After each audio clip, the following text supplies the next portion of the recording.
বিশ্ববাজারের সঙ্গে সামঞ্জস্য রেখে দেশে ভোক্তা পর্যায়ে জ্বালানি তেলের দাম এক লাফে অনেকটাই বাড়িয়েছে সরকার। অকটেন, পেট্রোল, ডিজেল ও কেরোসিন সব ধরনের জ্বালানি তেলের দাম বেড়েছে। রোববার থেকে কার্যকর হওয়া নতুন দামে অকটেন লিটার প্রতি 140, পেট্রোল 135, ডিজেল 115 এবং কেরোসিন 130 টাকা নির্ধারণ করা হয়েছে।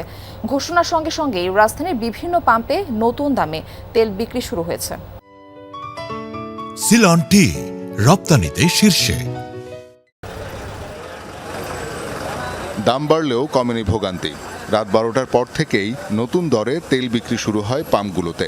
কিন্তু বেশি দাম দিয়েও প্রয়োজন মাফিক তেল না পেয়ে হতাশ রাজধানীর আসাদ গেট সহ বিভিন্ন পাম্পে তেল নিতে আসা চালকরা। 140 টাকা রেটে তেল নিলাম, 1500 টাকা তেল দিল। এই 16 ঘন্টা লাইনে দাঁড়ায় 1500 টাকা তেল। 15 টাকা বাড়তি দিচ্ছে, তাও তেল ফুল দেয় না, দিতে আছে 4000 টাকা টোটাল। তোর লাভ কি, বাড়ে লাভটা কি? এই টাকাটা কে দিব? এই টাকাটা কি আমাদেরকে যাত্রী দেয়? আমাদেরকে যাত্রী দেয়, যাত্রী 10 টাকা ভাড়া দিতে চায় না, 10 টাকা। এখনও চালু রয়েছে নির্দিষ্ট সীমা। বাসে 5000 টাকার, বড় পিকআপে 20 লিটার, ছোট পিকআপে 15 লিটার, প্রাইভেট কারে 10 লিটার এবং মোটরসাইকেলে ফুয়েল পাস থাকলে 1000, না থাকলে 500 টাকার তেল দেয়া হচ্ছে।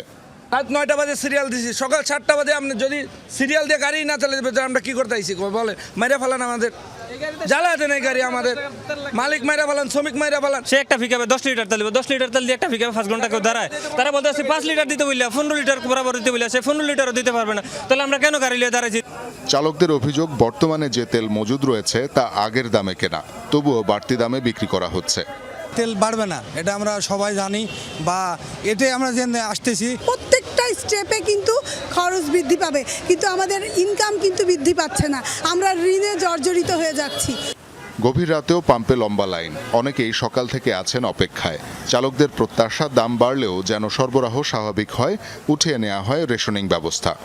বাড়ছে ঠিক আছে, কিন্তু আমাদের যদি রেগুলার তেলটা পাওয়া যায় তাইলে আমাদের কোনো সমস্যা নাই, কিন্তু যদি এরকম বাড়ার পরও যদি এই সমস্যা দেখা দেয় তাহলে ভাই আমাদের অনেক কষ্ট হয়ে যাবে। তেলের দাম যেহেতু বাড়ছে, লিমিট সিন্ডিকেট বাদ দিতে হবে, যে যতটুকু নিতে চায় তাকে ততটুকু দিয়ে সান্ত্বনা দিতে হবে। একজন বাইকার 500 টাকার তেল পাবে, কেউ 300 টাকার তেল পাবে, এই লিমিটটা যেন না থাকে। এদিকে পাম্প সংশ্লিষ্টরা বলছেন, ডিপো থেকে চাহিদা মাফিক তেল সরবরাহ করা না হলে ভোগান্তি কমবে না।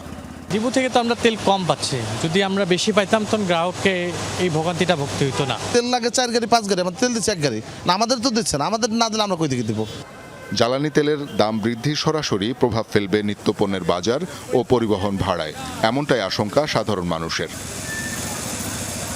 শওকত মঞ্জুর শান্ত, যমুনা নিউজ, ঢাকা। এ বিষয়ে খোঁজখবর রাখছেন সহকর্মীরা। আমরা প্রথমেই যেতে চাই রেদওয়ান আহমেদের কাছে। তিনি রয়েছেন রাজধানীর বিজয় সরণ এলাকায়। রেদওয়ান, তেলের দাম তো বৃদ্ধি পেল, গ্রাহকরা কি বলছেন? আপনার মাধ্যমে কয়েকজন গ্রাহকের প্রতিক্রিয়া আমরা জানতে চাই।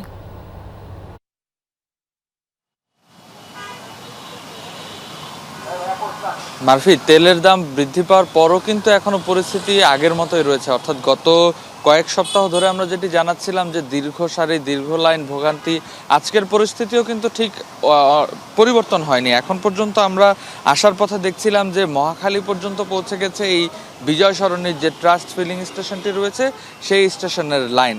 অর্থাৎ ভোক্তাদের সাথে কথা হচ্ছিল, তারা আমাদের যেটি বলছেন যে যেহেতু গতকাল থেকেই নতুন দামের কথা শোনা যাচ্ছে এবং আজকে থেকে সেই নতুন দামেই তারা তেলটি সংগ্রহ করছেন, সেক্ষেত্রে তাদের যেটি ভাষ্য সেটি হচ্ছে যে যেন দাম বাড়ার পরও যেন তেল সরবরাহ ঠিকঠাক থাকে এবং যেন রেশনিং পদ্ধতিটি উঠিয়ে নেওয়া হয়। কিন্তু এখন পর্যন্ত কিন্তু বিভিন্ন পাম্পগুলোতে আমরা দেখেছি যে কয়েকটি পাম্পে সকাল থেকে তেল সরবরাহ করা হচ্ছে, কোনোটিতেই কিন্তু আসলে রেশনিং পদ্ধতি ছাড়া তেল দেওয়া হচ্ছে না। অর্থাৎ ফুয়েল পাস যদি থাকে সেক্ষেত্রে সর্বোচ্চ 1400 টাকার তেল সরবরাহ করা হচ্ছে। এবং তারপরেও এখন পর্যন্ত যেই জটিলতাটি তৈরি হয়েছে, আজকে যেহেতু সাপ্তাহিক প্রথম কর্মদিবস এবং রাস্তায় প্রচুর যানবাহনের চাপ, আমরা দেখেছি যে এই জ্বালানি সংকটের কারণে যারা সিরিয়ালে দাঁড়িয়ে আছেন তারা মূলত 2টি লেন কিন্তু দখল করে ফেলেছেন। অর্থাৎ 4 লেনের 2 লেনই আসলে জ্বালানি তেল সংগ্রহ করার জন্য যে দীর্ঘ সারি তৈরি হয়েছে যানবাহনের, তাতে কিন্তু কিছুটা আসলে ভোগান্তি বেড়েছে বলা যায়।